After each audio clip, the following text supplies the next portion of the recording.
Fidelity High, the people you dig, the records they love.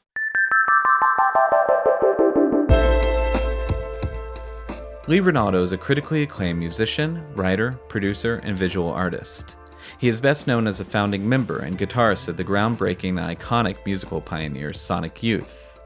With the band, he released 15 studio albums and countless singles and EPs, and Rolling Stone magazine listed him at number 33 on their greatest guitarists of all time list.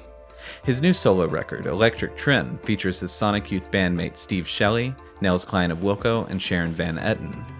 6 of the 9 lyrics featured on the album were written in collaboration with the celebrated American author Jonathan Lethem.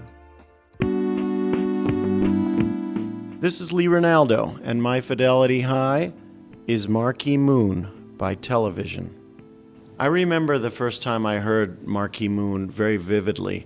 I was living in a college town in upstate New York, Binghamton, New York, and had become excited by the scene going on in New York after kind of falling out of music. You know, I'd played music all through high school and stuff, but when I got to university, I guess I decided to get a little bit more serious about studies and stuff and sort of put the music down a little bit. And then all of a sudden, all this amazing stuff started happening in New York, and it really got me excited. And I started playing music again with a drummer up there named David Linton, and later we would move with our band to New York City and have further adventures. But so we had heard some of the earlier things that were coming out of New York, and we'd heard about this band Television. We hadn't seen them yet, and someone got a copy of that record.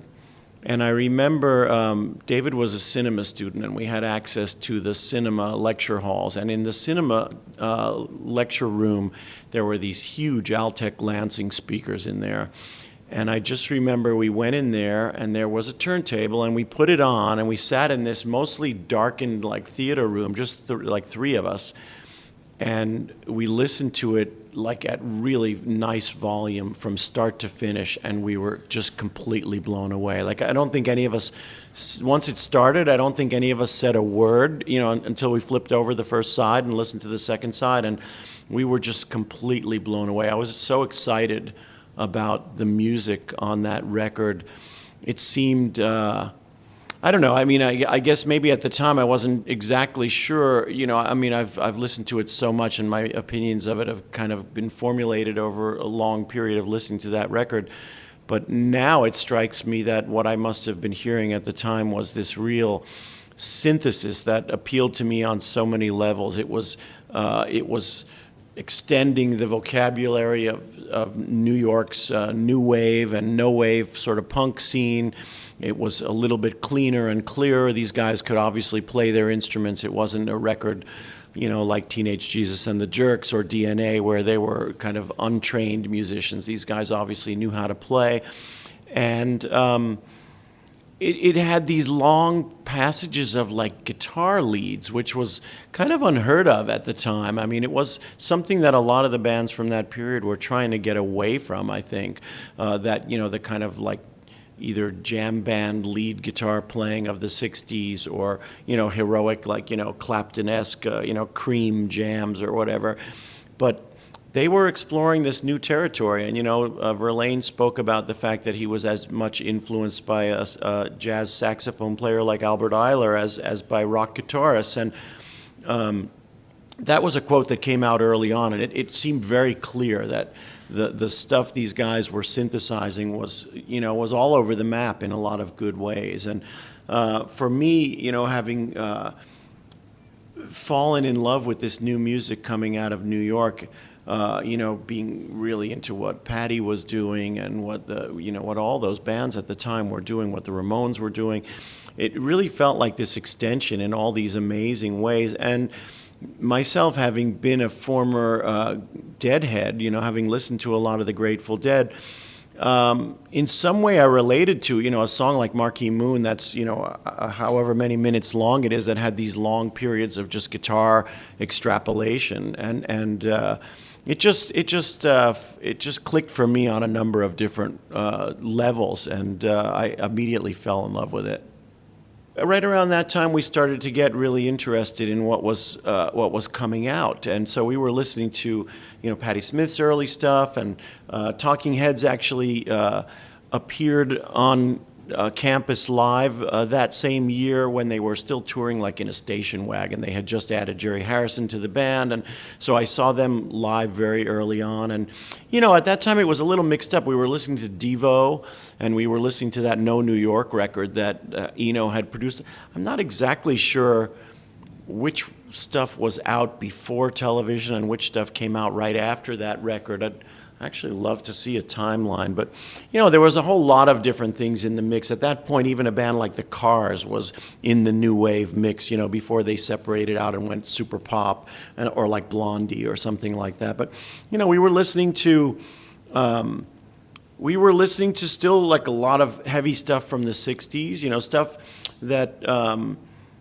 that later a lot of different bands went on to pull tracks from, like songs from the Animals or the Kinks or things like that, And I was probably still listening to a little bit of the Grateful Dead at that point, but that was very soon going to transition into being so absorbed in this new music. But I was also listening to stuff like John Cage and Harry Parch and Stockhausen and Varese and, all of that new music stuff that was kind of floating around, and early Steve Reich and Phil Glass stuff was around in the mix at that point in time, and would later also be sort of super important. And it was kind of all mixed up for a period, and then it really just became like channeled into the stuff that was mainly coming out of New York, and then you added in Sex Pistols and The Clash and Elvis Costello and things that were happening in England. But I don't know, I just remember listening to a lot of different stuff at that point, but the focus pretty quickly evolved into what was going on in New York.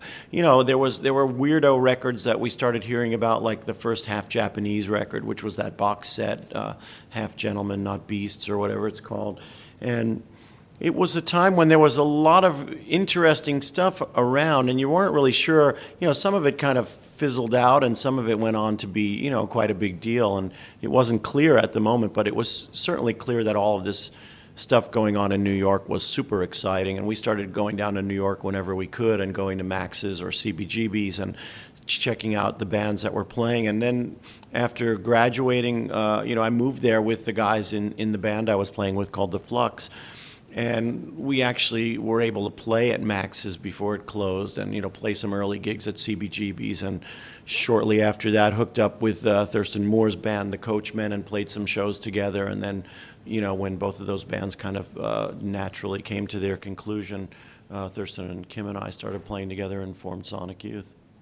The whole band was instrumentally super, super unique. I mean, Billy Ficca's drumming stuff. I mean, I think that's the appeal of that record. It's like there isn't a weak link on that record. The two guitarists are like amazing, and they had the foresight to split the solos into the left and right speakers, so you really and notate it. Like, all right, Verlaine after the second chorus, Lloyd after the third. I think it is in Marquee Moon, or whatever it is, and they obviously had really prepared for making that record. Just the way they executed it, and what kind of players they were. But, the way that Billy Ficca's drums played, I mean, he was such a sympathetic drummer to what they were doing. He wasn't just kind of like a four-on-the-floor rock drummer. He kind of came out of a jazzy background, I think. And, I mean, his playing on that record is remarkable. And the same is true of Fred Smith's bass, actually. They were such an amazing unit for this brief period. Like, they burned so brightly in this one period. And I just remember listening to that record over and over and always finding new details in it to sort of obsess over. There was just something amazing about their interplay. You could tell that they were playing live in the studio. I think the story is that the take of Marquee Moon that's on the record was, it's a 10-minute song or whatever. It was the very first take. And the producer, Andy John, said, like, let's do another one. And they were like, forget it, that's the take, I mean, they knew what they wanted, and I think they were probably super well rehearsed. They seemed to bring a level of musicianship to what they were doing that was just so far beyond any of the other bands in that period. Like the Ramones were doing really interesting stuff. It's not to knock any of the other bands. And, Talking Heads were fantastic. I mean, they were the band I loved most in that period of time, I think. But, what Television were doing with their electric guitars was really experimental and really influential. I mean, right, when Sonic Youth finally got up the cash to like be able to buy our own gear, buy better gear, we gravitated towards Jazz Masters, which is what Verlaine was playing, at the time. I also remember being, really infatuated early on with Patty's records, with Patti Smith's records. And I was a literature student as well as a cinema student and an art student at school, and the fact that she was kind of mining this French symbolist poetry was really interesting to me. I thought her lyrics, like very few others, like someone like Dylan's or maybe like Jim Morrison's, they were consciously trying to be poetry incorporated into rock songs in a very deliberate way. And I always thought that Verlaine's lyrics had the same kind of enigmatic quality. And I know that Patty and Tom had a relationship for a while, and it seemed almost like he was the male counterpart to him, or the male doppelganger to Patty in a way. I mean, his lyrics were so evocative and yet so obscure in ways. I mean, I just remember obsessing over a lot of different lines in the different songs. And then when I finally got to see them play live, he was like changing lines and, and putting yet another layer of like, I don't know, enigma on the lyrics, but I loved his lyrics. I thought they were really incredibly great, and there's not a weak link in that whole package. I mean, from the way the cover looks, I was actually just preparing for this. I was reading about that, and the cover, they look kind of weird. They're kind of emaciated. Kids from, New York City, punk kids from the Bowery or somewhere like that. And I was reading about the fact that I didn't actually know this, that Robert Mapplethorpe took that picture on the front cover, and that Lloyd took the picture up to a Xerox shop in Times Square. And, color Xerox was a big thing back then, and all the artists were playing around with color Xerox and stuff. And it would always kind of transform any image into this weird kind of grainy thing with strange color. And he came back with these Xeroxes that were just meant to be referenced so the band could see it. And they liked those better. And, when we saw that image, it was always so weird. It's like, wow, it looks like, it looks like a color Xerox, because that was kind of in the air at the time. And that was kind of a cool move not to put. I'm sure the Mapplethorpe picture, I don't think I've ever seen a reproduction of the original one, but I'm sure it's super sharp. His photos of that time were like really crystal clear. And they went with something that was a little bit rougher in a way that, kind of went perfectly with the music. And so you had these like awkward looking guys. I mean, they didn't look like, that was the period when if bands put themselves on the cover, they looked beautiful or they looked like rock stars in one way or the other. But these guys, they had old Salvation Army clothes on, and they just looked kind of normal. And if anything, they looked a little bit awkward. They certainly didn't look like, teen idols or anything like that. And I mean, I think they were setting out to say, this is a serious group of songs, and we're serious about what we're doing, and we're not trying to present a bubblegum image to you, or, just, I don't know, there was something crazy and great about the whole package. This record continues to inspire me all the time. I mean, if I heard it when it came out in '77, and it's one of those records that, when I need a breath of fresh air, putting on this record sometimes can just clear away the cobwebs, because it has such a crystalline thing about it. It's so clear. I mean, there's never a vague moment on this record. The musicianship is so immaculate, and, like all the different songs are so, I don't know, it really creates these very strong moods in a way that few records are able to do. And, indeed, Television only went on to make one other record, and I love that record a lot. And but it's clear that this one is, the record they had been working on for the years before they were able to make a record, and just putting all their energy into it. And every song is a part of it. My early band played a bunch of these songs. I mean, we didn't try to play Marquee Moon, but we played Friction, and we played Venus, and we probably played See No Evil as well. And some of them have this kind of short, sharp, punky thing going on, and then you've got these mysterious songs like Torn Curtain and Guiding Light, which are almost like ballads and have all this atmosphere. They're almost like noir detective stories or something like that. This record sometimes feels like going to the cinema. It's like you put it on and you get these little movies from every song, and they all add up to the scenes in a greater movie in a sense. It would be a treat to be around today and have never heard this record, because you would, with the right receptivity, you'd be in for one of the great musical experiences of your listening days. And I think if I were going to start someone on this record today, I would start right at the beginning with the first song, See No Evil. It kind of lays everything out in that first song. It's a short song, but it's got all this crazy poetic imagery going on. It's got fierce guitar interplay between Verlaine and Lloyd, and it doesn't start off being a 10-minute song like Marquee Moon, which comes a few songs later, but it's just.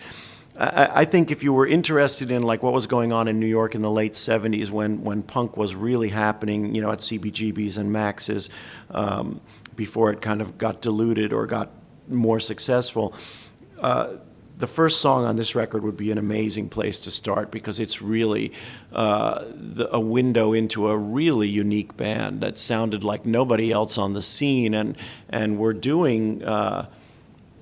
making music very different from anybody else on the scene at the moment. I mean, in a way, Patty's the only one who comes close to what these guys were doing, just because the similarity in like some of the lyrical stuff between her and Tom, in terms of just writing this very symbolist, weird poetic lyrics. But yeah, I would start right with See No Evil. What I want now. That's the first line, and that was what that scene was all about. It was downtrodden kids moved to New York, had no money in their pocket, but had fierce heads full of ideas and creativity, and just wanting their moment in the spotlight, in the sun. Thanks for listening to Fidelity High. For an extended version of this episode, including songs from the featured artists, please visit fidelityhigh.com.